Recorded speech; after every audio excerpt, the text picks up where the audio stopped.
Every beautiful garment starts with a simple pattern block, but it's the style lines that make it a masterpiece. Look at this basic bodice block right here. Watch what happens when we add a few style lines, a princess seam here, a yoke there, maybe a diagonal asymmetrical line, and suddenly we are no longer looking at a basic bodice block because now we are looking at a completely new design.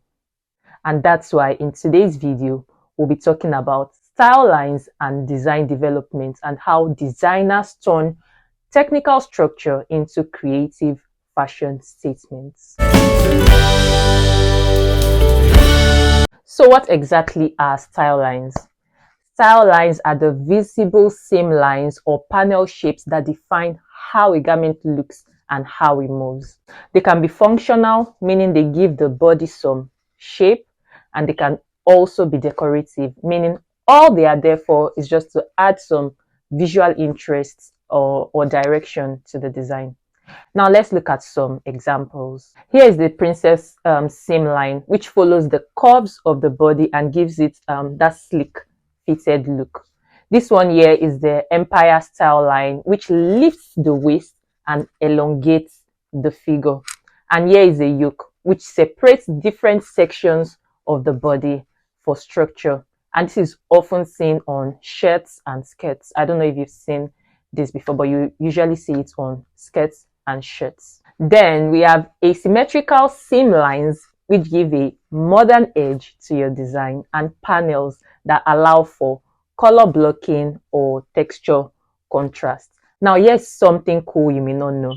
Most of these lines actually replace or reposition that. So if you remember one of our previous videos on that manipulation, this is where all of that logic starts to pay off.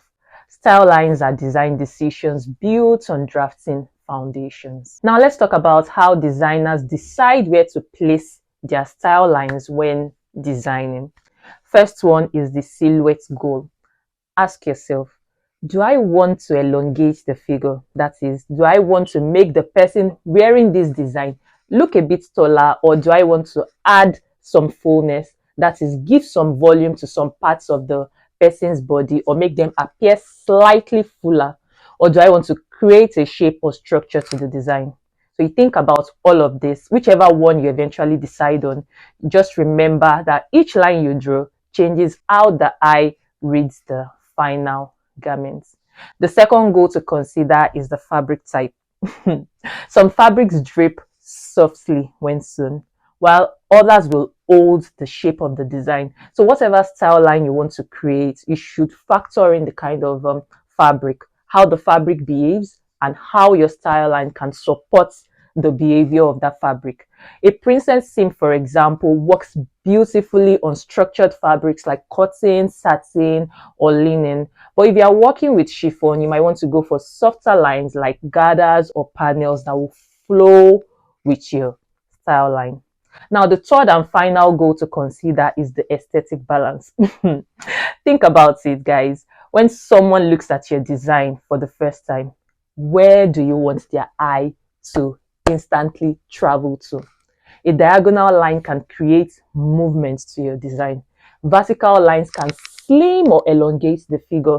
Horizontal lines will add width or make the figure look slightly curvier, or even highlight a particular design area on your garments. All of this with the same block. Different lines add totally different moods. That's the power of style lines in design thinking. When I first started learning pattern cutting, I used to see clothes as just random rectangular shapes.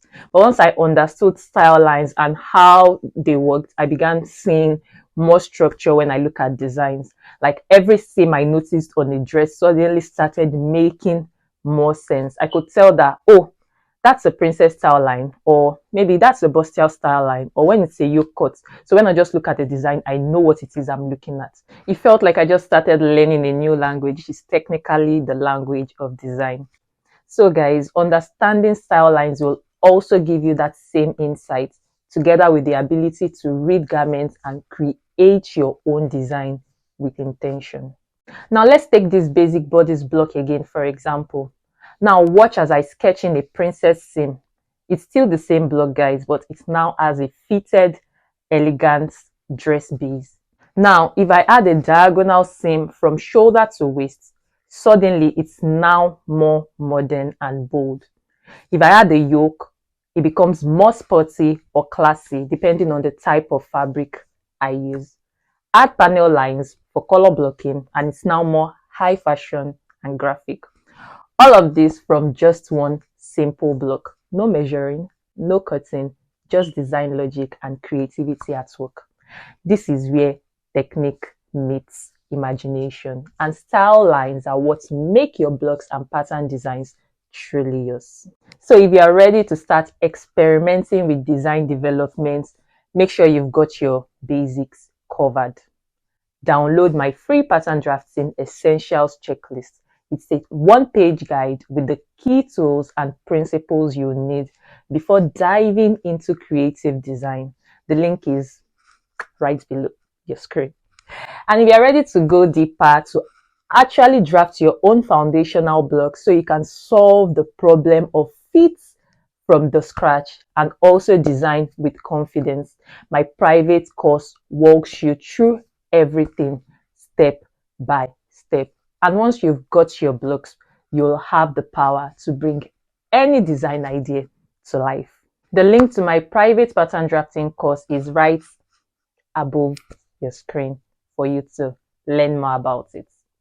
Remember, guys, every great design begins with a line. So grab your block, sketch confidently, and let your creativity flow.